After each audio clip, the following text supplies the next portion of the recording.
faith stories, my now wife Chelsea was like, "Hey, you're coming to church with me on Sunday," and I was like, "All right, I've been looking at the Bible. Let's do this." fishing memories. When I first started, I was just fish, focus on the fish. And I see the kid catch a fish, I'm like, good job, perfect, awesome. And then he goes up there and I'm like, we're catching slot snook. And this kid's up here going, oh, the breeze. I'm like, this is exactly what it's about. Meaningful conversations. You have to stay in the Word. You have to have a good support system. You have to know what the end goal is. You have to know who God is. Positivity. This is the Faith and Fishing Podcast. Your hosts, Cam Steele. If your identity is you're an angler, whenever you're not doing well in the water, that's whenever you can't be content. And Robert Randolph. And his timing is perfect. We might not always agree with it, and we might not always understand it at the moment. Bring you interviews with some amazing guests from the fishing community and discuss all things to do with fishing and their faith. Welcome to the family.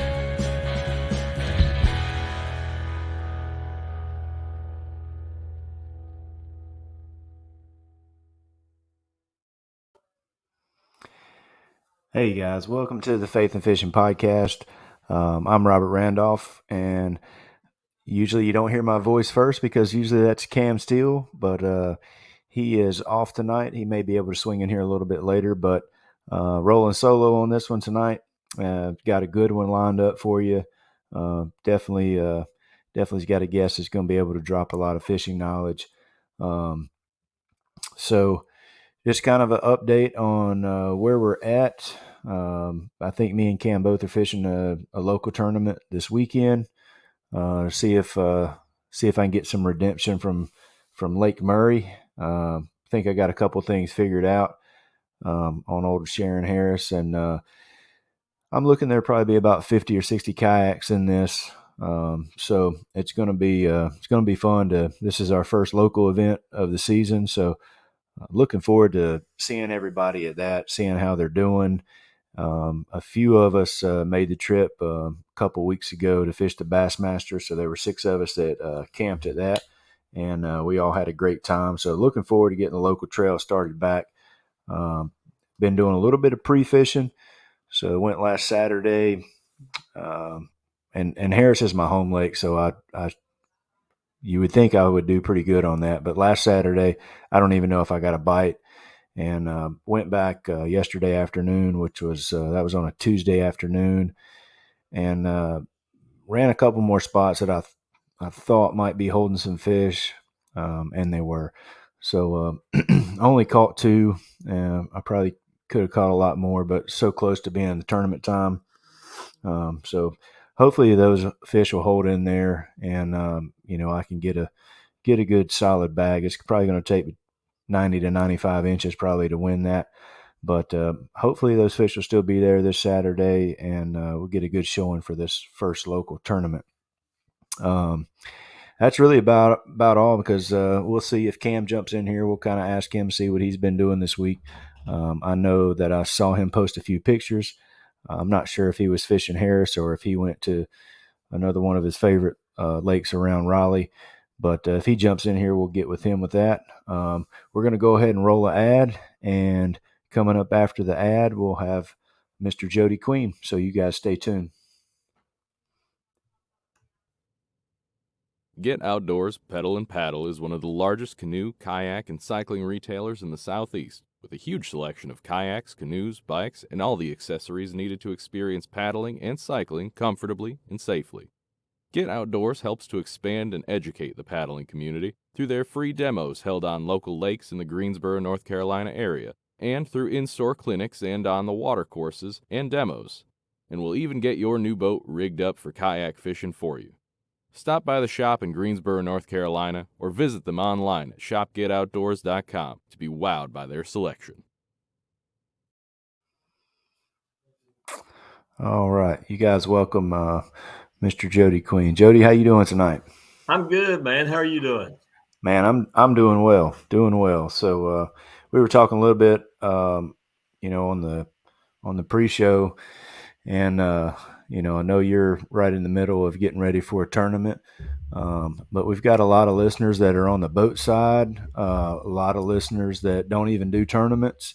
So everybody, we got a ton of listeners that kayak fish because that's what me and Cam are both into. But for Yeah. those guys that maybe don't kayak fish, introduce yourself. Tell them a little bit about Jody Queen. Well, there's pretty much what you see is what you get with me. I'm just an old fart, but no, I'm from West Virginia. I grew up fishing in the streams there in West Virginia, and mostly a river fisherman all my life, and just spent a lot of time in the water wade fishing. And a few years ago, I was actually on the New River, and the DNR had a program back then where they would their officers would be on the water in kayaks, and they would pull up to the banks and check licenses and stuff, and get people, when they were wade fishing, check their license. And that really, when I got checked, that's what really got me into thinking I want a kayak. And this was about 9 years ago. And I got my first kayak, and just since then I've never looked back. So when I first got into this, the kayak scene was just getting started, and all the companies hadn't really started making products just for kayaks, and there's a lot of DIY. And I look back, man, and we have come so far. It's just amazing how far this sport has come in such a short time, and we're still in our infancy. There's a lot to be done out there. It's not saturated at all, really. Oh yeah, I agree. It's amazing to me that these companies are coming out with products now, and you look at what they're coming out with, and it's like, dang, and I agree with you. There's so much more, innovation to be done. There's so many other people that can easily get into this sport. It's a lot lower entry fee than the boat side of it. That's kind of where I come from. I grew up. My dad always had a boat, and we fished as much as he would take me. I would go, but Yeah, absolutely. grew up and had a boat, and then I was duck hunting out of kayaks, and I got lazy. I didn't want to take the boat one day, and I just threw the duck hunting kayak in the back of the truck and went to a local lake. And honestly, for me, being on the water, catching the fish instead of in the boat, did it for me. It's just something about being at the same, the water level and catching those fish, that really, I liked it better than the boat. So I sold the boat a few years back and jumped into the kayak deal, and I enjoy it.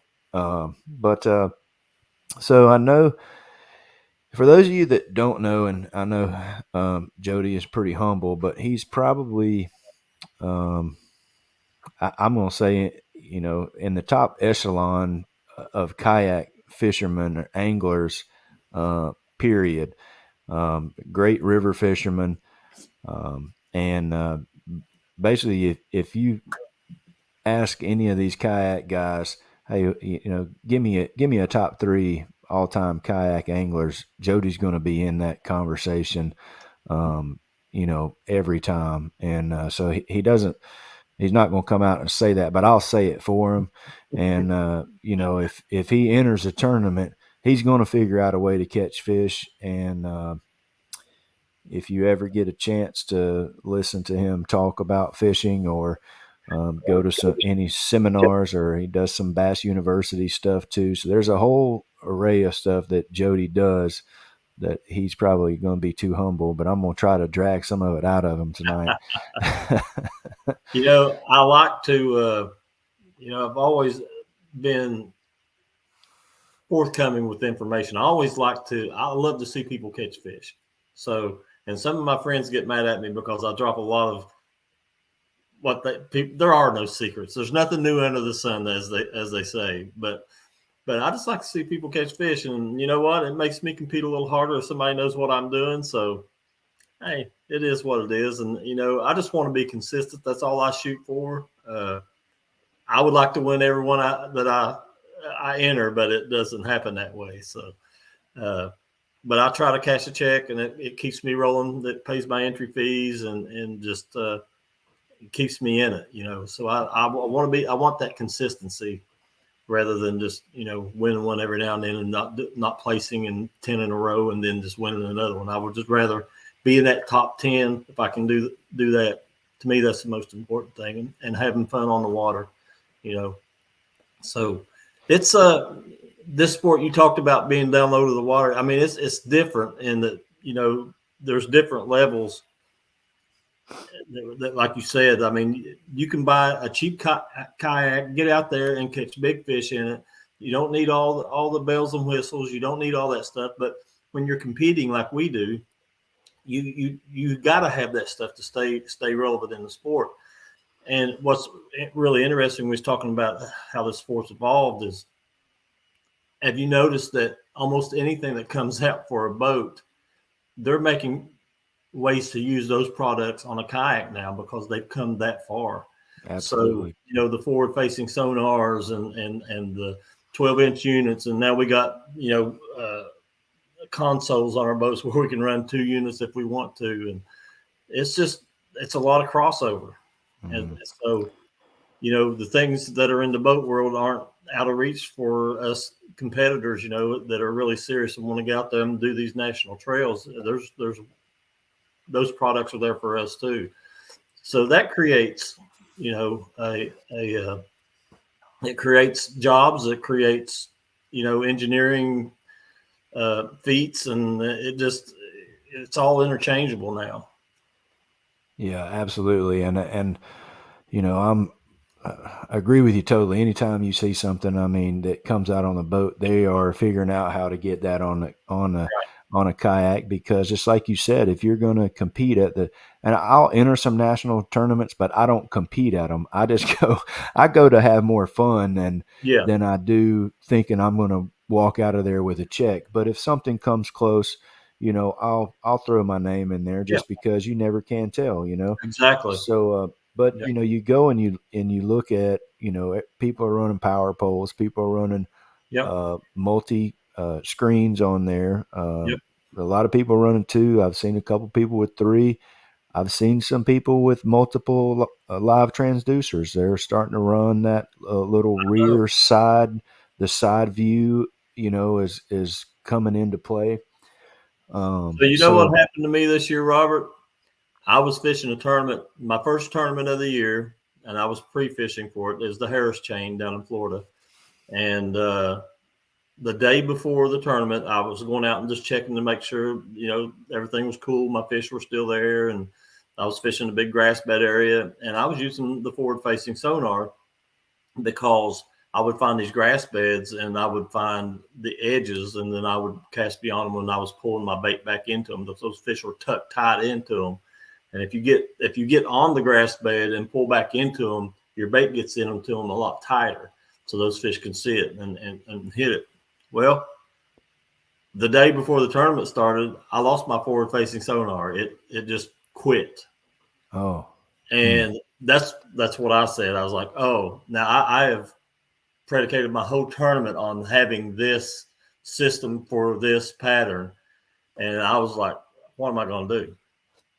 But, you know, I still don't have it.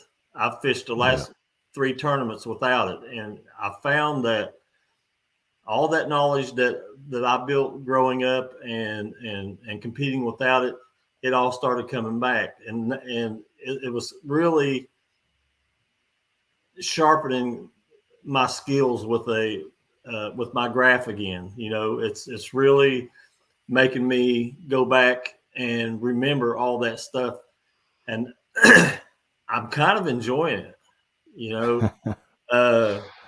It's really giving me a chance to go back and remember all that stuff that I used to do before all this stuff came along.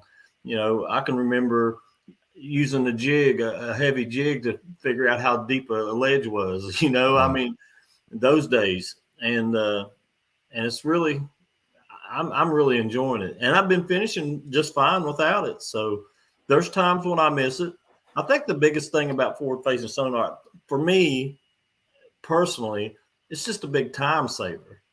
Right now, if I've got my size scans on, I'm running flats or running edges, and I'm every pile of boulders or a brush pile. You got to drop the waypoint, and then you go back and sit over top of it and run over it with your down scan and see if there's fish on it. With forward facing sonar, you pull up to it, and if there's fish on it, you know it right away. So it's, for me, more than anything, it's just a big time saver. So you're using that to just eliminate water faster. Exactly. Basically, when, like, if you're going to a tournament to pre-fish 3 or 4 days, you can just cover that much more water that much faster, and then obviously it's going to help you see how those fish are reacting to your baits, and to what I call, I'll be 50 this month, so what I call the older generation of anglers that are out there that we're grateful when we had 2D sonar come out and we could see the arcs on there rather than just having a flasher on the boat, and we could see the arcs on there, and then we learned how to jig, and we could see our jig on there, and then we still built all this knowledge of growing up. I remember my mom teaching me about hook size, and we were creek fishing for these little fish. And of course I was a little kid and put this big old hook on there, probably for a plastic worm. And, but then we started putting the right size hooks on there, started catching fish, but we gain all this knowledge through our life. And then a lot of times now I feel like we're shortcutting it with the electronics, but I think the great anglers are going to just build on top of that knowledge that you've built up for so long. Right. And I think now we see the behavior when we present baits to those fish, and it adds a whole new dimension, which is exciting. I'm not somebody that's really against the forward or the live sonar, forward facing or whatever, but I do think probably at some point they're going to have to say, this, you can only have this number of transducers or screens, or at some point, because I looked at the last elite tournament. Yeah, the last elite tournament, I think it was Chris Zaldane, and I looked at his dashboard, and there's just screens all around, and it's like a cockpit of the space shuttle or something. There's so many screens, and you don't want to get it to where. And me and Cam had talked about this before, to where there's just screens all around the boat, and that's all you're looking at. Screens and transducers. Right. Yeah. So some of these guys had about $50,000 worth of that. That's crazy. On there. The fear that I have with forward-facing sonar, I'm not against it. I'll just tell you right now, I'm not against forward-facing sonar. But here's the thing: I don't want all the new anglers that are coming in to be taught just how to use forward-facing sonar to catch their fish, because there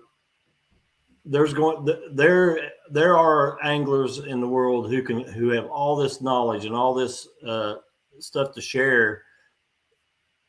And if you're only used to using forward-facing sonar and don't know all the other stuff, what happens when you're at a tournament and your forward-facing goes out, or something happens and you can't use it, or then you're lost.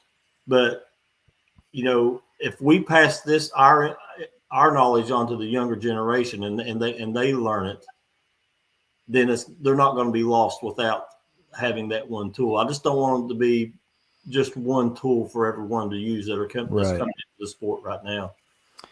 Yeah, and I think I think that's the key, is just to keep passing on the knowledge, keep getting people out there in the outdoors, and that's what kayak fishing is so appealing to people, because it's the low cost of entry.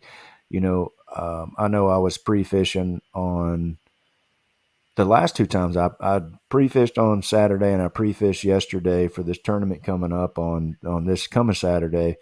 And both times I saw new anglers at the ramps, and you can normally tell, because one guy had a bona fide Power 129, but there was nothing on it. It was just the kayak. And I went up and I introduced myself and asked him, "Hey, you fishing the tournament on?" He's like, "Oh yeah, it's my first one." I was like, "Man, you got a really nice kayak, And he was car topping the Bonafide P129, and I helped him get it on top of his car because I was like, and he was like, oh, I can do it. I said, oh, I know. I mean, I'm here. I'll help you put it up there. I said, I've had the car topple before, and but you know, it's great to see these new people, and they're going out and Love it.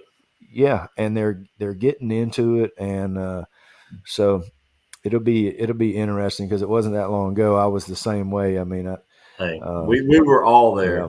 We were all there. Yeah, so it's exciting to see the new people getting into the sport, and so I know you said you fished Harris Chain, and I know you were probably at Lake Murray for the. I know you were there just for the KBF. Did you fish both of those weekends, the Bassmaster and then the KBF as well? Yes. So tell us a little bit about those two tournaments because man, I struggled at the Bassmaster. I caught some fish, and you know, so I went down on Thursday. I left from Raleigh. It's about a 3.5 hour drive. So I left about 4 a.m. Thursday morning, pre-fish Thursday and Friday. I caught some on some rocky points, probably 12 to 20 foot of water cranking, but you know, I couldn't catch them when Saturday rolled around, and ended up in some. And I was about mid lake, close to Dreer Island. That's where we camped, and you know, that was clear water. I like dirtier water better, and I should have just moved to dirtier water, and I just had it in my head I was going to fish that, and it wasn't clear, but it was probably 1.5 foot, 2 foot visibility where I was at, and I finally moved a little shallower because I got mad about 1:30 or 2. I still hadn't caught any fish, and moved up on some wood and started flipping, and probably hooked a 4 or 5 pounder, got him to the net, and I didn't get him in the net. He got off, so that was a capper to my Saturday. And but tell us a little bit about your experience down there at the Bassmaster. So you just told me that you figured it out. It's too late. Shallow and you threw on that wood. That was the ticket. Yeah. That's how I caught my fish. I couldn't do it in clear water. I fished in clear water. I did the same thing with the wood. It's not the same. I spent all my time in dirty water, you know, where I could find dirty water. That's where I spent my time. And I was fishing. Most of my fish came from 2 to 4 feet.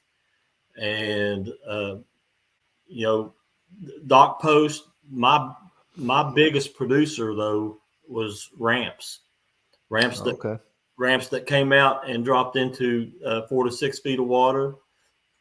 They were either on the sides of them or they were laying on the end of the ramps. That's where I caught most of my fish. Most of my bigger fish came off the ends of the ramps. Now, I caught fish off the dock post too, but the ramps were the ticket for me. Oh, that's good. Murray's a great lake, man. And it was rough for a lot of people, and there were some big fish caught deep out there. I didn't have my forward-facing sonar. And I'm not very much of a deep water person. I grew up fishing shallow. I love the shallow water bite. Mm-hmm.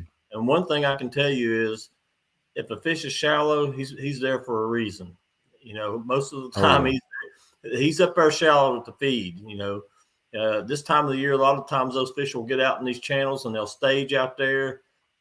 And the guys with the forward-facing sonar, they can find them out in those channels, and they can, you know, if they can get them activated, they can catch them out there. But the fish, you know, that come into the banks, and especially if the water's muddy, they're going to be close to the bank anyway, or they're going to be up against something. They're going to find anything. They're like us. If I turn the lights off in this room and I can't see nothing, the first thing I'm going to do is I'm going to throw my hand out and figure out where I'm at. Yeah, find a wall.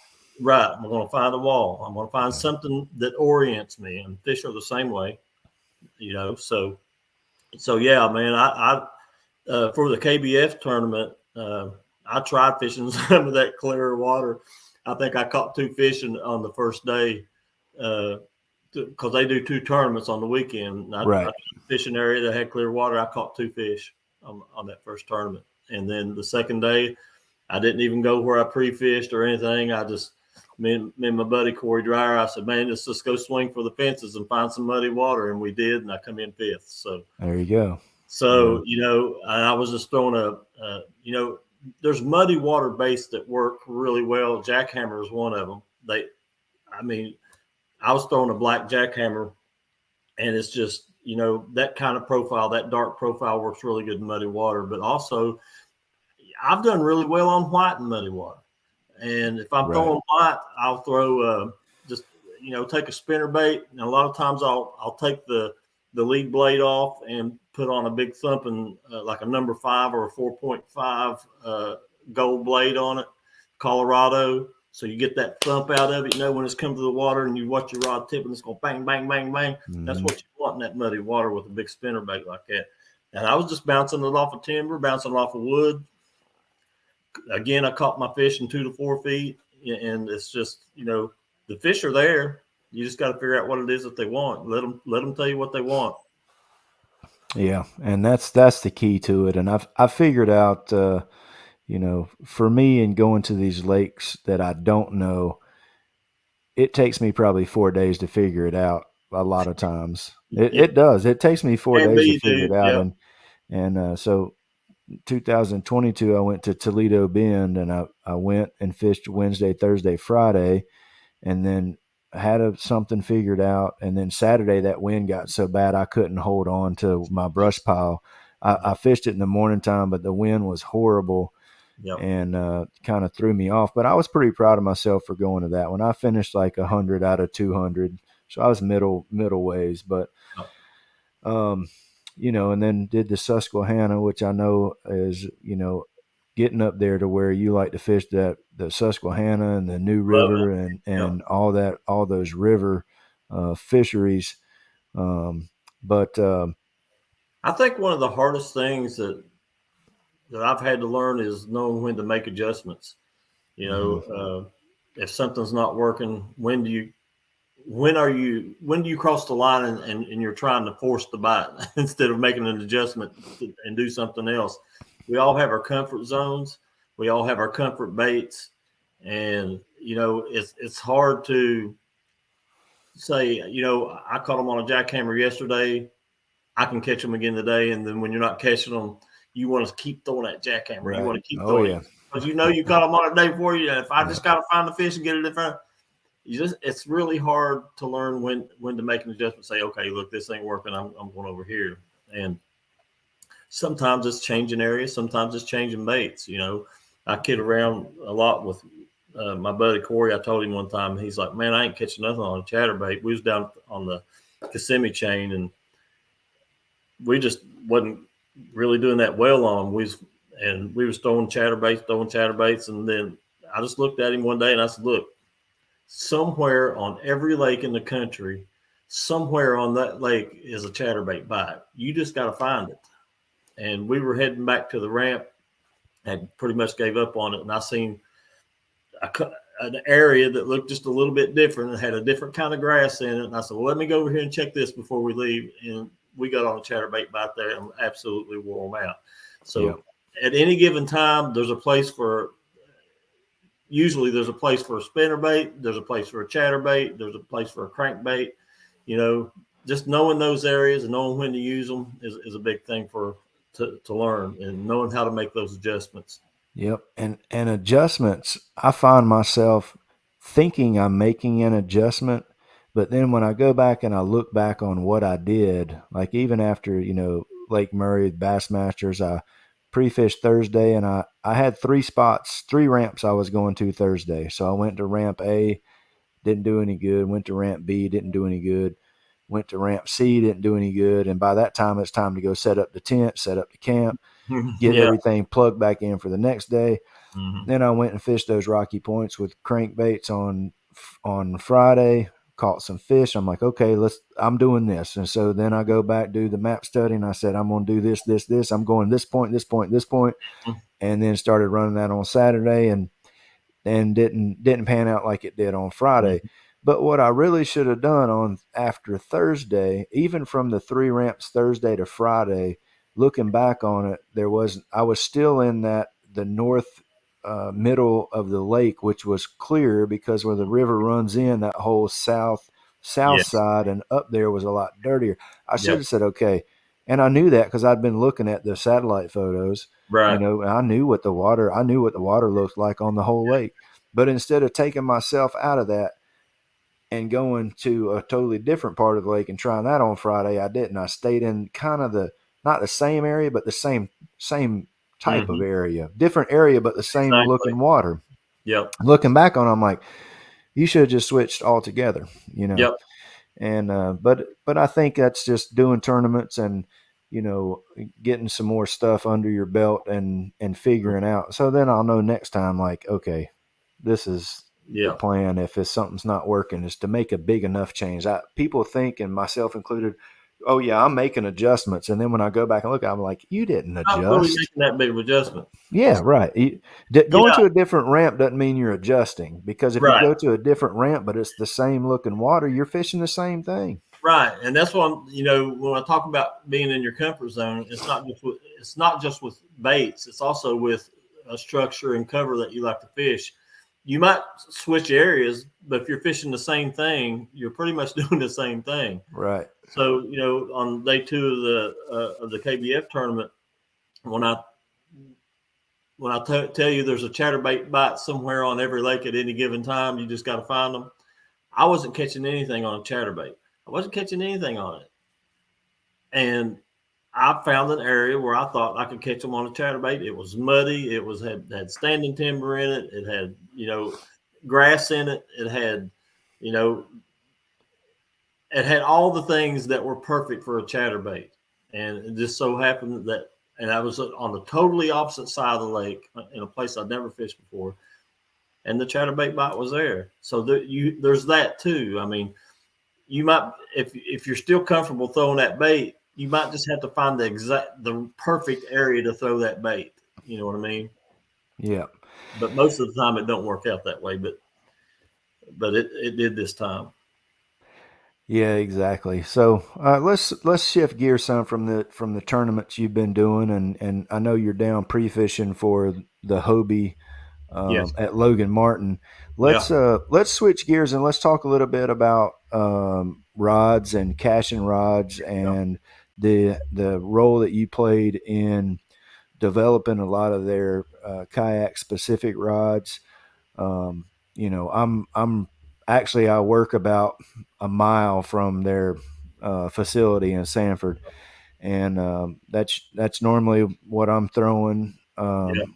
Is I've got some of the CK rods, I've got some of the Element rods, I've got some of the Icons, and so talk a little bit about that and how that relationship came to be, and maybe a little bit about how much work goes into developing these different rods. I mean, a technique specific rod means just that. Like if you're throwing a crankbait and you need a technique specific rod, they're going to make a crankbait rod. So there's a whole lot of things that go into making sure that the rods that they're building are right. And Cashion, when I first got with Cashion, I think I've been with them for, 4 or 5 years, but the first Cashion rod that I picked up was, I guess it was 7 or 8 years ago. It was a crankbait rod. And there was just something about that rod, when you start using a rod and it just feels right, you get that feeling. It's like, man, I can feel every little tick here, and it fits my hands good. And it takes a team of people to get all of that information together.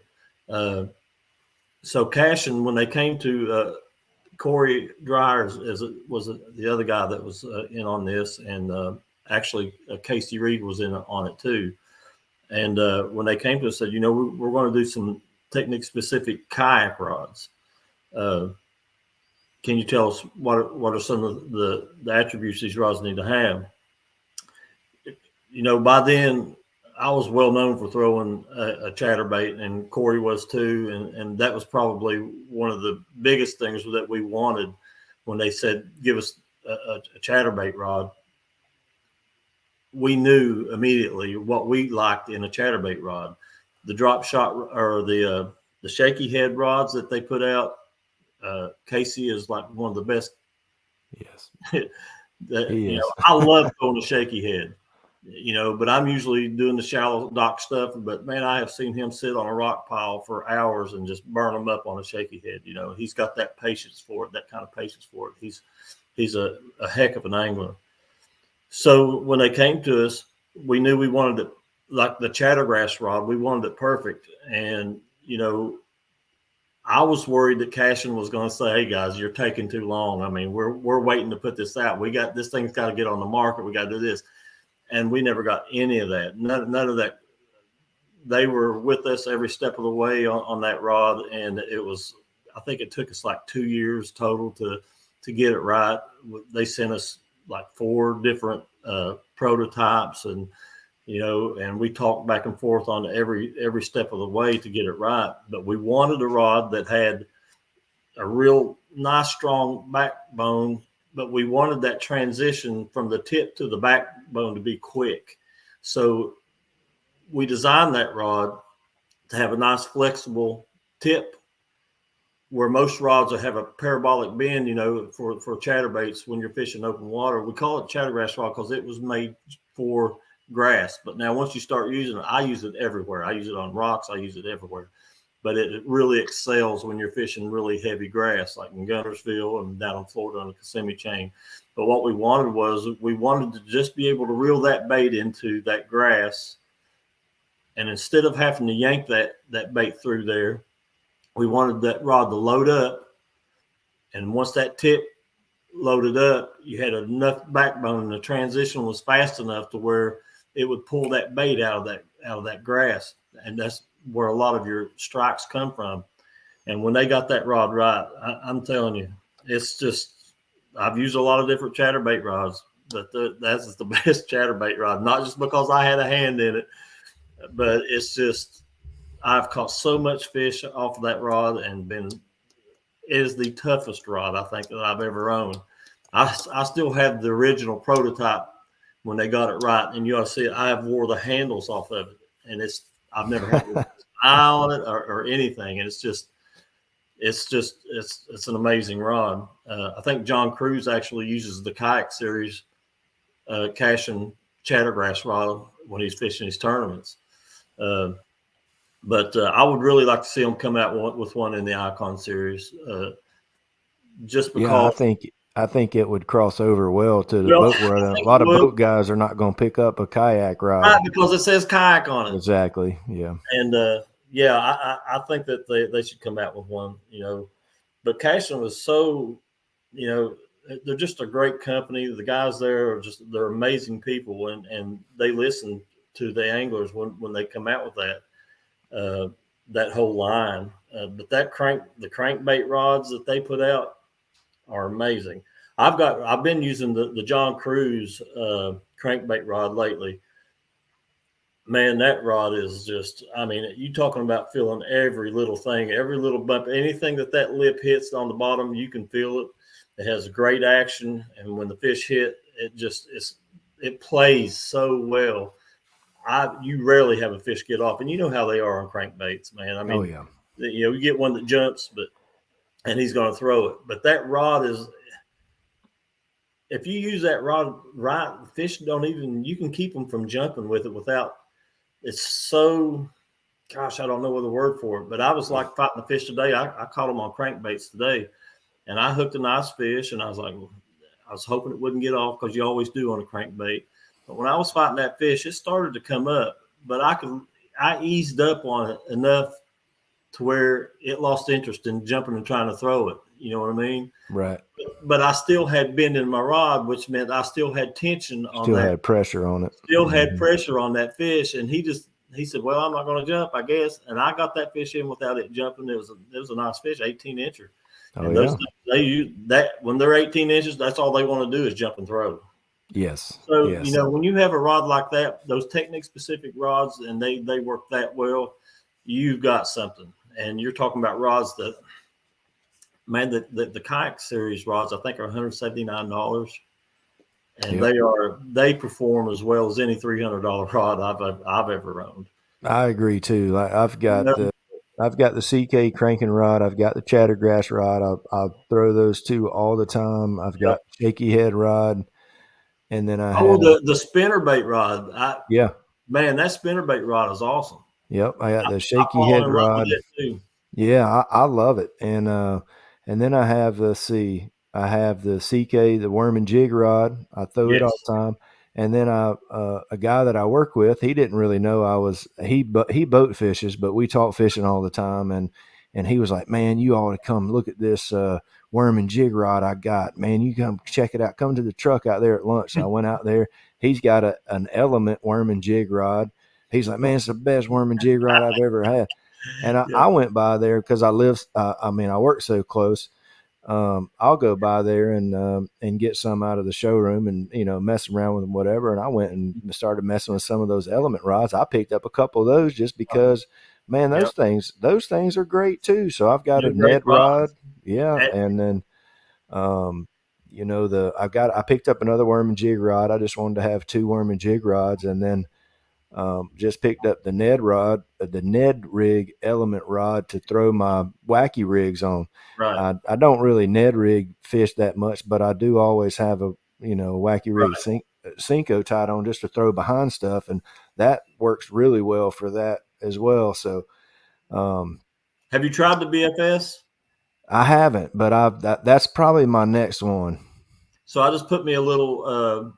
I think it's the TV something 70 Daiwa reel on it, and man, I've been throwing crappie jigs on that thing, and Really? when the bite is tough, I just throw on some 8-pound test on that thing, and I take it out, and it's always with me because when it gets tough, and if you want to downsize is one thing, but when you want to really downsize and you still want to throw a bait caster because all the attributes it has, Right. man, you can't go wrong with them. I'm gonna have to check that out. I did pick up the Icon spinnerbait rod that they came out with, and I love that rod too. I mean, I was throwing my spinnerbaits on the chattergrass rod actually because I was just double duty in that, and it's a great rod for spinnerbaits. And then they came out with that Icon spinnerbait rod, and I was like, I got to pick up one of those. I love throwing a spinnerbait. So, all my friends, they ask me, I know probably at least 5 or 6 of them have asked me this question, man. If I could get one rod, what's the best rod that Cashion makes? There's always that guy, and I'm like, dude, go get the multi-purpose. Oh yeah. If you don't want to, have 3 or 4 technique specific rods and one that can do just about everything, I love that multi-purpose rod. Yeah. It's one of the best swim jig rods I've ever seen. I mean, it's a great swim jig rod. It'll throw a spinnerbait. I have used the Z-Man Mag Fatties, the worms. I've used that. I mean, I've used it finesse jigs on it. I've used just about everything on that rod. And that, if you don't have a lot of money and you can't afford, a bunch of techniques, that rod is for you. I mean, it will do just about everything and do it well. Yeah, and that's a great great piece of advice. We got a lot of people that listen that just pond fish and not into really the tournament scene, but those multi-purpose rods is what you can throw. Buzz bait. You can have it, and yes, exactly. You can throw whatever you want to. Completely cover the water column with one rod. Yep. Cut one off one bait, tie on the next one. We get a little bit spoiled because doing tournaments, we just want to reach back and get the next one without having to tie a bunch of stuff on. That's true. And I still carry a rod in the back of my truck everywhere I go, and that one gets abused, but so we've covered some of the fishing. You have so much knowledge and so many different avenues we could go down. There's no way we're going to be able to cover it all, but let's jump into a little bit about your faith and tell us about your faith journey and kind of what you believe and how that progressed throughout your life. Yeah, so I'll start this with years ago. My grandfather was a Baptist preacher. All my uncles were Baptist preachers, and my dad was like the black sheep of the family. I guess he had religion beat into him so much growing up that he just wanted anything except to have that to do with it. But he would still have moments in his life. I can remember growing up where he would get back into church, and then he'd be doing fine for a while, and then he'd go off the deep end again. So, growing up, I always went to church, up to a certain age, and then I started drifting away from it. About 15 years ago, I think it's 15 years ago now, my wife was a rock climber. She climbed, I don't know have you ever heard of Seneca Rocks? It's in West Virginia. It's straight up and down. It's not, she did the whole rappelling thing, and she climbed rocks you couldn't keep her off of rocks. We were up on a hiking trail close to where I live. And I was sitting on a picnic table. She said, I'm going to go up here and climb over here. She's been up there several times, and I just didn't worry about her because she was good at it, and I remember sitting on a picnic table, and I felt it was just a real weird feeling, and I didn't know why I felt that way. I felt something was telling me that something was wrong, and I truly think it was God telling me, get up off your butt and go find her. And I just looked at my buddy and I said, man, I'm gonna go look for Vicky. And about that time, a little girl come down the path, and she was frantic and she was crying, and she ran by, and I just looked at my buddy and I said, dude, there's something wrong. And so I went up to the area where she said she was going. And when I got there, there was a woman praying over her. She had fallen 30 feet off of a rock cliff, and on her way down, she'd hit a tree, and somehow she had slid back underneath a rock that was kind of cocked up like this, and she had slid in underneath it. And I knew she was dead, but the woman was saying she was praying with her, and I kind of grabbed her and I just rolled her over on top of me, and I prayed, and they airlifted her out of there. They took her to Roanoke, and I went to Roanoke, and that hospital is like the trauma hospital on the East Coast. If the president fell and hit his head, that's where they would take him. And I remember going down to the chapel, and this is hard for me to say. Sorry, take your time. I would go down to the chapel in the hospital, and the biggest trauma hospital almost on the East Coast. There was nobody there in that chapel praying. And I remember right then, I knew that my connection with God never left me. It just needed a little jump start, And so I spent my time when I wasn't by her bedside praying. And I said, Lord, just give me back something. I asked, it doesn't, whatever that you give me back, I will love her just as much as if she's not normal or whatever. And they were telling me that she wasn't going to walk, or, I was going to have to teach her how to brush her teeth, but she was alive. And I was like, I don't care, just let her pull through this. So I remember leaving the hospital 2 weeks later. She was in a coma for 2 weeks. And long story short, they had to take her and put her in rehab into Princeton. And we had to drive in the back of the ambulance from there to Princeton. I couldn't ride in the ambulance with her, so I drove. But I got there first. And when the ambulance come in to take her out, I was standing there when the doors opened. And when they pulled the gurney out of the back of the ambulance, and the wheels fall down, they lock. And when they fell down and locked, her eyes popped open, and she said, "Am I in Mercer County?" And I said, "Welcome back, baby." And she just, it was a miracle. It was a miracle. The nurses came in a room. They're like, one of them had a toothbrush and a hairbrush. Today we're going to teach you how to do this. God did that for me. Wow. And I'm forever grateful. I have a lot of people say, when you're on stage, you don't say anything about God. God already knows how thankful I am. I don't have to bring him into, I do this as a business. I don't have to bring him into that. I don't have to tell people I'm a Christian. Right. I just don't. I don't think I should have to. It's my relationship with God. And so I really don't get on stage and say, and I have nothing, don't get me wrong. I'm with you. I love to see that. I love to see somebody profess their faith and because there's no denial, but I just don't feel like I'm denying him when I'm up there on stage and I don't mention it. It's because of our relationship. It's my relationship with God. And, I thank him so many times during the day when I'm catching fish. He's probably tired of hearing from me anyway. But, God in our lives it's different for each person. And I'm okay with that.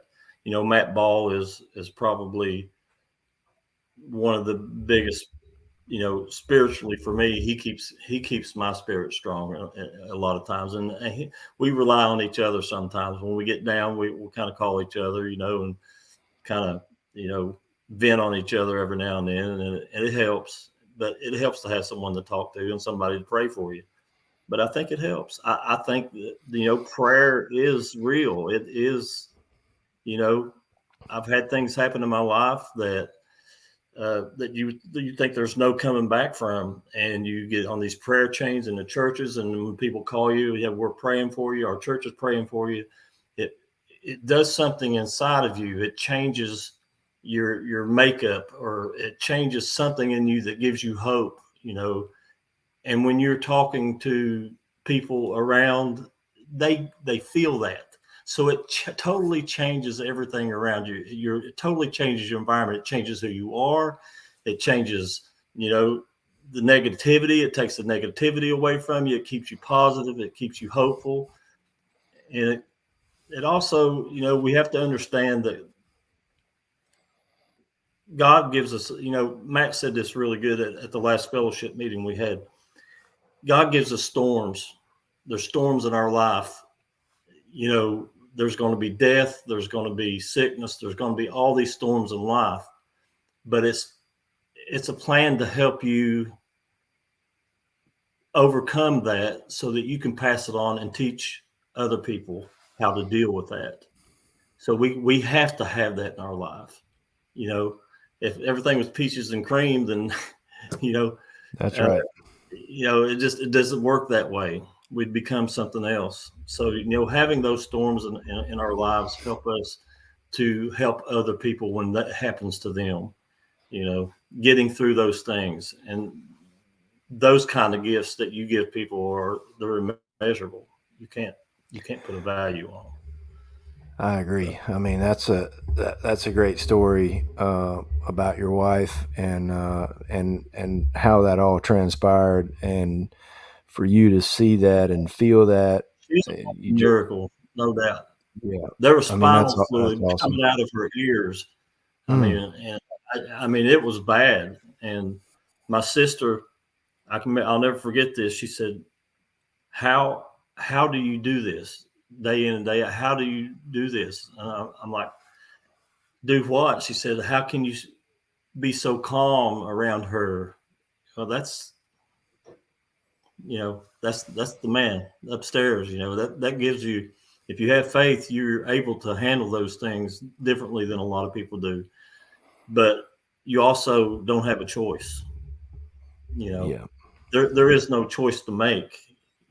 Basically, I told her, I said, I don't have a choice. And I said, it's not a choice. There's no choice to make, because it is what it is. And I'm here and I'll do what I have to. But it was, I'm a lucky man. We've been together 33 years. Man, So Yeah. me and my wife are coming up on, this will be 21 this year. So Nice. yeah. So it's I'm sorry I got a little long winded there. oh no, you're fine. You're totally fine. That was probably one of the best testimonies and stories that we've had on here, and I had no idea of what you were about to say. I didn't know any of that, and so that was no. You're totally fine. So I we've appreciate been you. on here before and run almost 2 hours because we're having such a good time, but. We're gonna move into what's your favorite segment. So All right.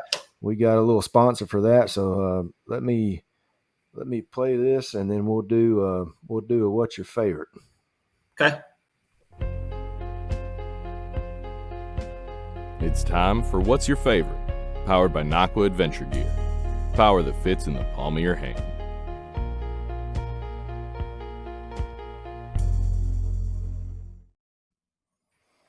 All right. Yeah, Nakwa's sponsoring what's your favorite, and so we'll start out, and it's basically I don't know 9 or 10 questions. It's just what's your favorite. So we're gonna start Okay. out with the first one, and what's your favorite scripture? I think it's going to be. I think it's going to be Acts 22, 3, 22. Oh, I can't remember the exact verse. It's Acts 22 something that says, "Why do you wait? Go forth and be baptized." And I think that section right there also is, I am the light of the world. He whosoever believeth in me shall not perish but have everlasting life. That's I love that. Acts is one of my favorite books of the Bible, but that parable there is probably one of my favorites. All right. So the next one we're gonna go. What's your favorite Bible story? I think probably that's a tough one. There's a lot of good ones that I like. I think probably Job. Yeah. It's a close call between that one and Jesus calming the storm. But Job was just he had it all. I mean, that poor guy, he went through, and to have that much faith, I just don't know anybody, or I don't know if I could have made it through what he made it through. He had everything put on him. Yeah, And that's a good one, and that's something to look back on too when we're going through tough times. And sometimes I think I'm going through a tough time, and I look there's at it and I'm always like, somebody got a tougher time going on. Yeah, that's right. So these next two questions are a little bit similar, so I'm gonna Okay. make them where they're different. So after you got a fish hooked and you're reeling it, what's your favorite fish to reel in after you've got them hooked? Your favorite fish to catch? My favorite fish to catch, bar none, is a smallmouth. Smallmouth. I figured you were going to go there. Yep. Yeah. So we didn't get into the whole river thing and just your knowledge on that. I've watched several videos, and I know Jeff Little films you quite a bit and does a lot of stuff, and you've got a lot of content out there that you've put out, and a lot of content that other people have filmed with you talking or fishing. And if you guys that are listening, I'm a YouTube podcast junkie, so I'm looking and I'm watching and I'm listening to stuff all the time, trying to figure out that, trying to make myself a better angler. And I just enjoy watching the content. It's not, I do too. A lot of times it's just it's entertainment to see how people are fishing and to see how they have their kayaks rigged. And, exactly. I watched y'all tear your stuff off of yours and put, Jeff was re-rigging his, and, I have fun watching that, because then I get an idea like, oh, well, that's a good idea. It won't really work on my Bonafide, but it I can change that and fab that up myself and come up with figure out something how to make similar. it work. Yeah. That's what you want. I want when you're doing stuff like that, it stimulates somebody else's mind to say, hey, and that's how things get better and better. That's how you can extrapolate, and it becomes a better product as it goes on. It's just research and development. You got it. All right, so the next one is kind of similar to the last one, but this one is your favorite fish to fish for. And so I like to say, what's your, the chess game of making that fish bite? What would be your favorite of that? Man, I'm going to be a broken record, ain't I? Man, I love smallmouth fishing. I grew up on smallmouth fishing, and I've seen all their moods. They can just be the hardest thing to catch, and they can be the easiest thing to catch sometimes. And it's just I know it better than anything. But as far as the species, any of the black bass species, I am a bass fisherman. I've gone for muskie, and don't get me wrong, I love the muskie fish, and I've caught some big muskie, and I've caught them targeting them, and I've caught them by accident while I'm smallmouth fishing. But as far as just if I'm going to go fishing, somebody says, "Hey, let's go fishing," I'm going to go smallmouth fishing. Awesome, yeah, or something with bass. I love going to Texas for largemouth. Now that runs a close second. If I'm in Texas, it's largemouth. There's some big ones down there. Yeah, the closest I've got is Toledo Bend. Half of that's Louisiana, half of it's Texas, or Louisiana side, Texas side. But that's as far as I've gone bass fishing. So I'm looking forward to Kingdom next month, man. Yeah, it's a bucket list place. I'm going to go down there, and I just love to catch one in the teens. I hope it happens one of these days. That's what I'm looking for. I want a 13 or better. I want to get up in the teens. What is your biggest to date on largemouth? 11.4. 11.4. All right. I got 11.4 and 11.2, 10.8, and I've got 6 or 7 over 9. Yeah. My biggest is 9.8. I can't remember if it was 9.8 or 9.8, that's 9, something one. like that. It was in the mid 9s anyway. Yeah. But all right. So what about your favorite fish to eat? Now that's a tough one because I like a lot of different fish, like seafood. I think my favorite, man, it's going to be close. Snook is probably my favorite fish to eat. Okay. I love walleye, and I'll put it out there. I love walleye, but there's something about snook, man. It's just the way it tears apart, and it's just got big quarter-sized flakes, and it's so mild, and it's a really, really good fish. I don't know that we've ever had anybody that says snook, but I don't know that I've ever had a snook. So, well, see, I'm gonna have to check that out. It's hard. You can only catch them during the season, and you're only allowed one. So, not a lot of people. They used to call them soap fish because they tasted like soap, but they figured out that if you take the skin off of them and fillet them and take the skin off of them, they're the best eating fish. It cuts that out. I got you. Yeah. All right. So what about when you're fishing, your favorite fishing snack? Favorite fishing snack? Well, I like beef jerky, but I've been trying to get away from it because it's got a lot of sodium in it, and I'm older than dragon turds, so I've got to watch my health. I like the beef jerky, but it's going to have to be peanut butter.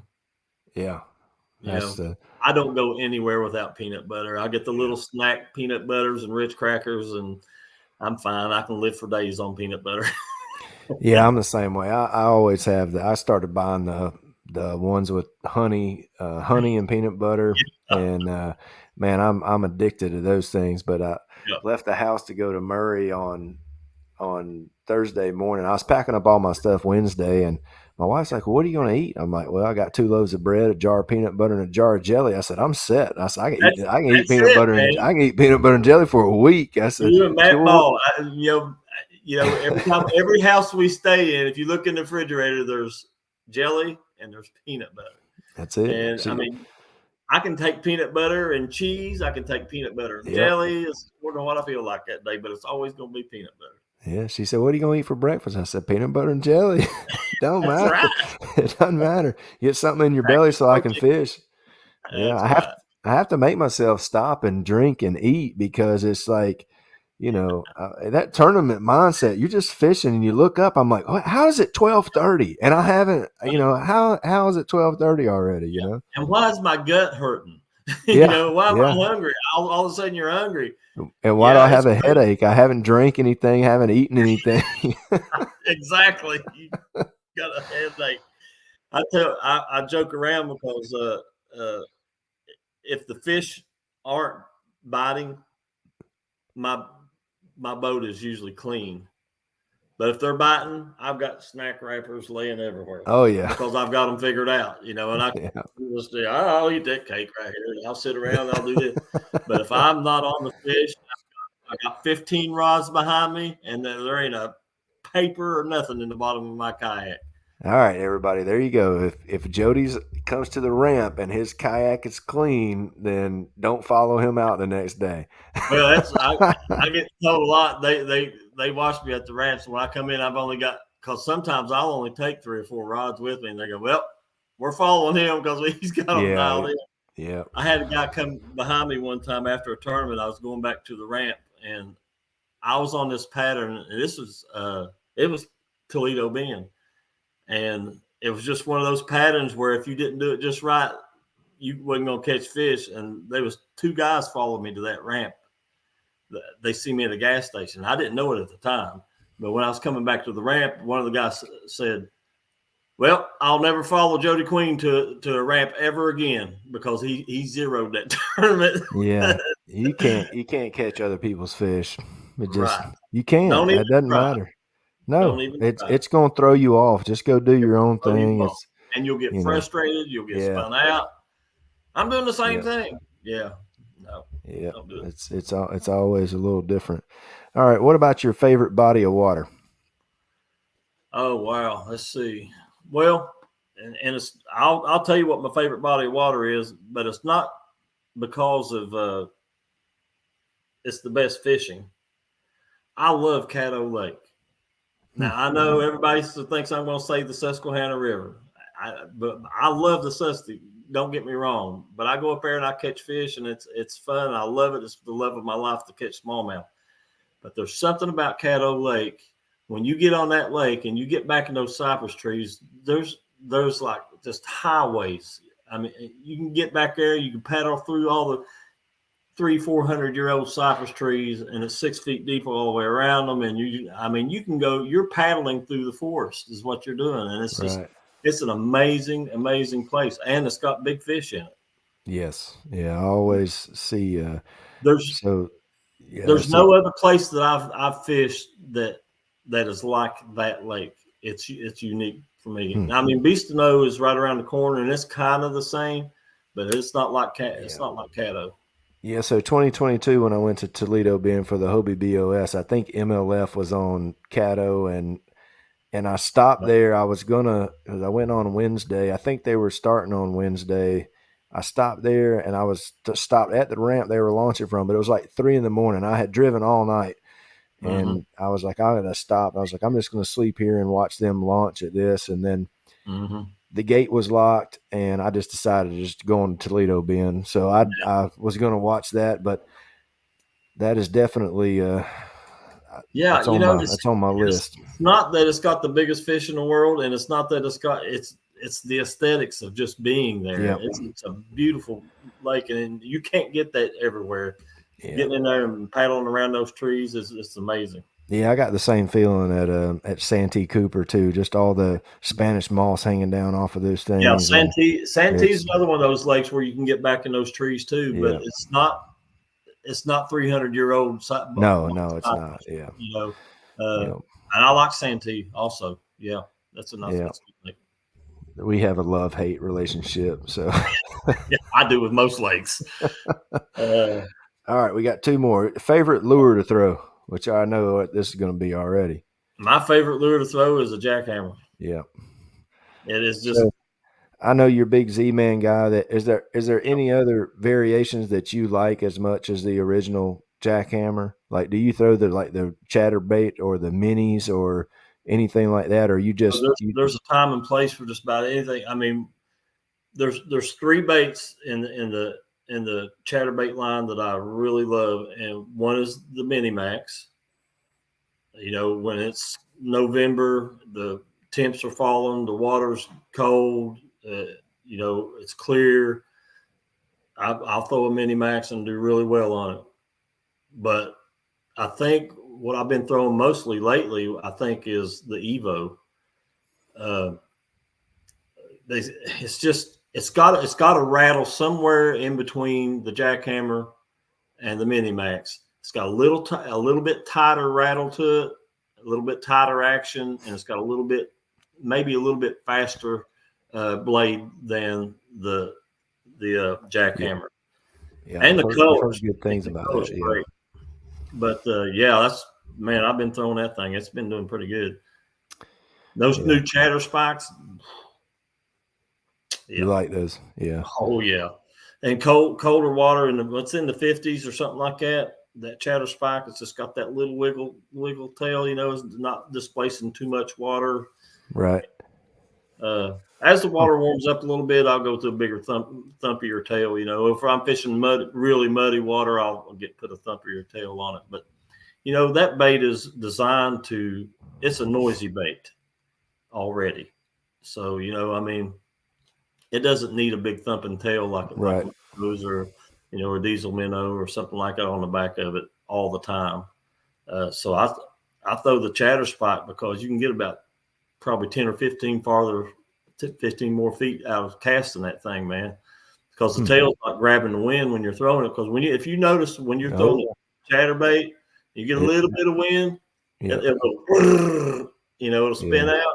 Kind of helicopters. Chatter spike, you get that thing going, man, and it just sails because there's no wind resistance on that tail. Interesting. I never really thought about how the casting distance being that much different. You can zing them things with the chatter spike on. Well, that's a good little nugget for those of you guys that are still listening. So try that out, man. I will. Yep. I'll try it out Saturday. That's not what I'm catching them on, but I'm in some water. I'm in some muddy water that it is probably going to work. So I've got a spot as long as I can get to it first, because I know I don't know that it's going to be a popular spot, but this lake doesn't have very many. Water? Yeah, this lake doesn't have very many muddy outlets, and you know, there's one big swamp area, so that's where I found my fish at, was up in a big swamp area. Up in the creek is a big hole. It's about well, it's Sharon Harris, so it's North Carolina, not the Harris chain. Yeah. So Sharon Harris. Go up the power plant side, man, and throw that daggone orange with a black blade, man. Yeah, that side's good too. Yeah, I fished that earlier. Yeah, I've been up there at that beaver dam, boy. I have murdered some fish around that beaver dam in the head of that arm. Yeah, so that's where I'm up past the bridge in the swamp. I'm telling everybody, Robert. Oh, that's all right. This doesn't come out till after the tournament. No, you're good. This doesn't come out till after the tournament. So, I'm actually catching them on a Nico rig wacky worm, and just bringing it with that current through that big hole. Yeah. And I went up there yesterday and I casted 4 times. I caught a 18.5 and an 18, and I put my rod back in and I rode back to the ramp. I didn't want to keep catching them. So, but I think there'll be enough. If I can get 90, I'll be more than happy. So. Oh yeah, that'll be a good bag. We'll see. And if it's not up there, there's plenty of wood and that shallow stuff. I'm gonna throw spinner baits and some jackhammers around, all that stuff. I think I'll be all right up there. I haven't been there in a couple of years. Is the grass starting to come back in there? No. Man, There's I even really less. took Like that grass. big, even the sawgrass, that was all around Yeah, even that's going away. That like man. it's still there, but it's not thick like it was. And I've been fishing Harris for 14 years, and also I duck hunt Harris too. Yeah. And so the ducks are not in there like they used to be, and the hydrilla's almost all gone. There's a couple sets of lily pads you can find if you know where to look, but they're not even big. But the stuff that is there up in the swamp, it's already greening up. There is some stuff that's already greening up, so I think that's going to hold some fish up there. So Well, I hope I it comes. know I know Hank. If I don't know if he's signed up for it, but Hank Vajon, he'll be up there in that muddy water for sure. Oh yeah. But there'll be a few He'll be guys there up with there. his, But his Popar. oh yeah, he will. He He will. loves his Hey, Popar, he boy. does. Yeah, Yep. he does. And Does Harris good is a with them good too. spot. Harris is a good spot. I've caught a lot of big fish on Harris with a popar. Mm-hmm. Yeah. So last one, favorite time of the year to fish. My favorite time of the fish is right now. Yeah. I love it when the water temps hit the low 50s, and low mid upper 50s anywhere in there. I love that temperature, and even into the low 60s. Fish are moving. I mean, they've got to do their thing. So they're either going to be moving or they're going to be sitting still on a nest somewhere. Once that water reaches a little bit warmer, but I love that 53 to 63 range. I love it. Yeah, I'm the same way. That's probably right there in my Now, favorite. smallmouth, I like 43 to 55. Yeah. Yeah. 43 to 53, whatever. Well, Jody, man, we're at the end of our time, but man, I've had a great time, dude. anytime you want to come back on, I love talking fishing and I love picking Man, me people's too. brains and man, I've had a good time tonight talking with you. So Well, maybe next time we'll get into some river fishing stuff. Yeah, I'm down with that. So Cool. I know you have I really wanted to get into some of your artwork too and talk to you some about that. I had a whole list of stuff, but I knew we would never get to it all. So That's because I'm a blabbermouth, man. I get off on tangents. No, it was great. But also too, I know that me and Cam had talked earlier in the week, and he was excited about having you on, and I'm sure he probably got called in or Yeah, he something. called me. I was still on the water and said, he said, I don't know if I'm gonna make it or not because I just something. Yeah. He didn't tell me what was going on. I didn't ask him. I just said, well, I understand. But yeah, it could have been something else, but he stays on call a lot too, and sometimes he gets called into emergencies. He's a maintenance over a huge shopping center, so yeah. Things like that happen. But my point is I know he's going to want to, I know he's going to want to have you back on, and he was excited. We had been, we were both excited about having you on. So, oh man, I was I'm excited. glad. Yeah. Hey, I'd be honored to come back, man. You just let me know. Well, we'll do it, and then we'll have to meet up either, at Cashion at one of the events down there, or get on Harris or Jordan. I'll tell you, Jordan is, man, that lake. That's probably Harris used to be my favorite, but now, man, Jordan is. I've heard Jordan has been doing really, really well. Yeah, it's Randleman's nice. open now too, but the line is probably out the parking lot and up the road a half a mile. Yes, we did a tournament in Randleman. It was Central Carolina's kayak fishing. It was their first tournament, and I think we had 72 people, and we all went out of that top ramp. Yeah, man, you ought to seen that. It was a daggone. We were excited just because that many people showed up. Yeah. But I bet that was crazy. It was crazy. But it was great though. But I like Randleman, McIntyre. I mean, we're surrounded by Great Lakes here in Central and all of North Carolina. Yeah, that whole area is great, man. Jordan, was it Baden and Baden, High Rock. Yeah, High Rock. Norman's not too far, and then I'm not a big fan of Norman.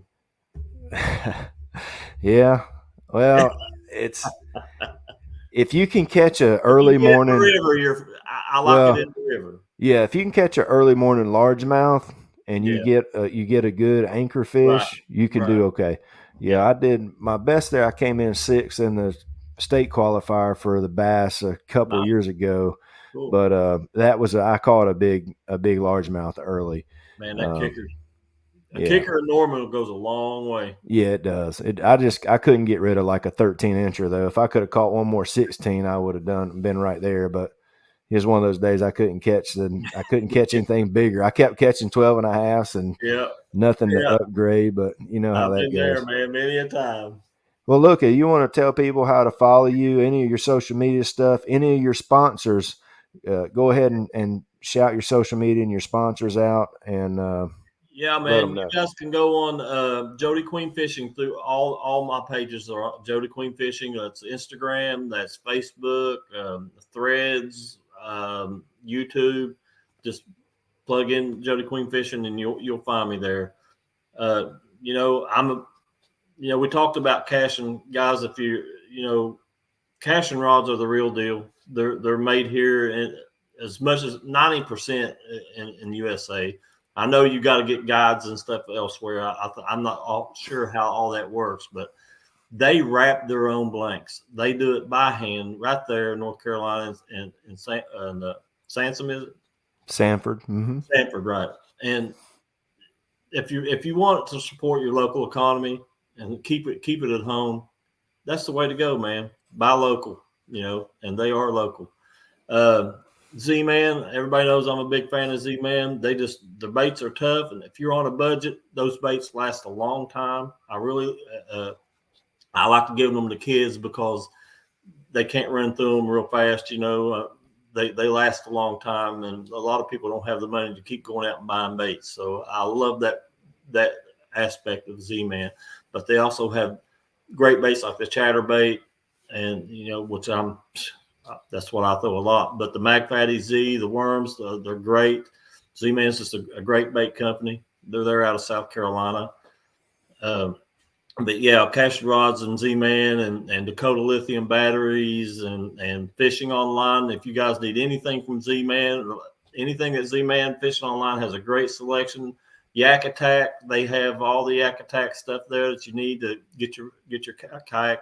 There's just so many sponsors. I could go through the whole thing and tell you a story about all of them because I love being a part of the products that I use because I believe in those products. So I don't have any sponsors that I don't believe in. This newest sponsor, the Hobie Eyewear, if you're not familiar with them, check them out. Hobie Eyewear has these. I don't know if I don't have them on me, but the Everglades and the Snook, they have lenses. They're called Sightmaster lenses, and other glasses. There's all other glasses out there that have similar products, but the Hobie Eyewear, they have the nylon lenses. They're scratch resistant, but that Sightmaster lens, man, is just on cloudy days, it brightens everything up. And I used them coming in. It was pouring the rain coming into this to pre-fish down here. Have you ever wore your glasses in a rainstorm? Oh yeah, Man, they cut the glare out, dude. You can drive, you can see everything. But those Sightmaster lenses for driving they're awesome. But I'm not going to bore you with the rest of them. Oh no, you're fine. Now, catch boards. Everybody knows catch. All the tournaments have gone to them.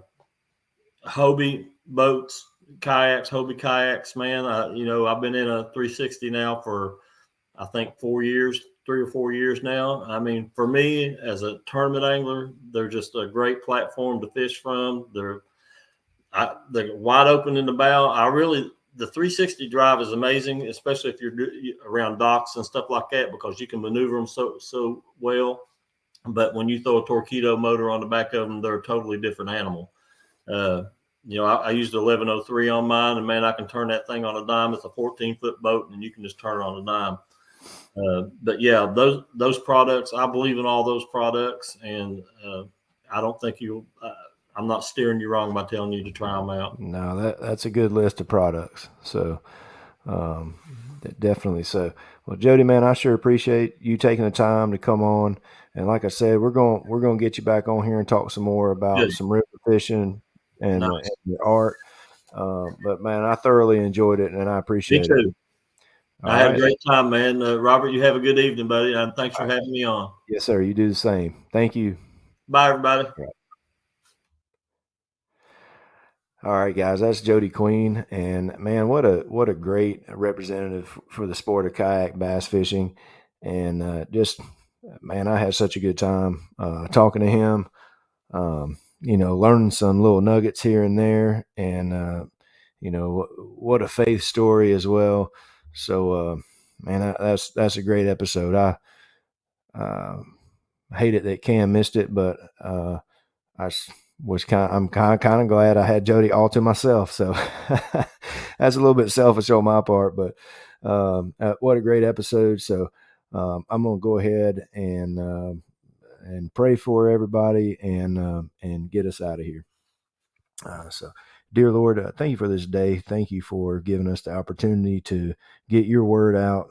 Thank you for letting us have Jody on tonight, and please let his story and his words reach people and touch them where they're at, and help us all get people closer to you.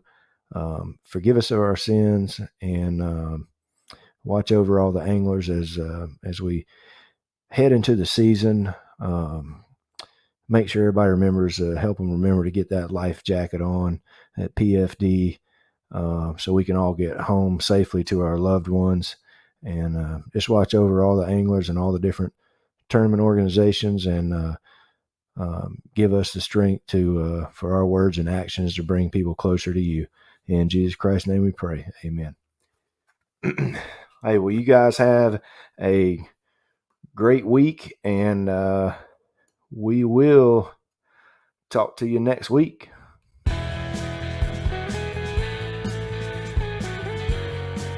Thank you for listening to the Faith and Fishing podcast. Please consider supporting those that support us. Jade's Jigs lead-free finesse tackle. Use promo code FNF10 at jadesjigs.com for 10% off. Save your outdoors. Stop losing your gear. Use promo code FNFP15 at SaveYourOutdoors.com for 15% off. Omnia Fishing. Check out Premium, Premium Pro, and their Ambassador program. Use promo code FNF10 for 10% off at OmniaFishing.com. And if it's your first order, use promo code FNF15 for 15% instead. Mr. B Lure Company. High-quality handmade baits made right here in the U.S. MrBLureCompany.com. Use promo code faithnfishn for 15% off your first purchase. Get outdoors, pedal, and paddle. Check them out at the shop in Greensboro, North Carolina, or at shopgetoutdoors.com for all your paddling and cycling needs. And Nakwa Adventure Gear, lighting, power, and all the connectors at nakwa.com. Please rate, review, subscribe on whatever app you're listening on. That's going to do it for this episode. Y'all take care, and God bless.